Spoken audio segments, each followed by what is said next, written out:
చూడు ఎంత దెబ్బ తాకిందో.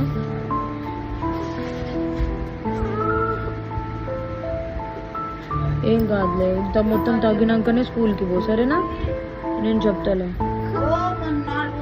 నువ్వు ఎక్కువ ఏడవద్దు బెట్టి. స్కూల్కి పోతావా? ఈ పెయిన్ తగ్గేసరికి 2 days అవుతుంది. పెయిన్ తగ్గిపోతుంది కానీ దెబ్బ మానుకోవడానికి 2 days అయిపోతుంది. అయినా వెళ్తావా? చేపలు చచ్చిపోయినాయా?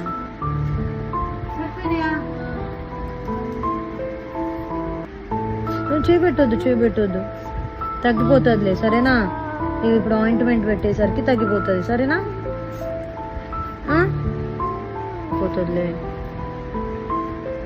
ఎక్కువ ఏడవద్దు, మళ్ళీ బ్లడ్ వచ్చేస్తుంది బయటికి ఏడుస్తే. ఏం కాదులే.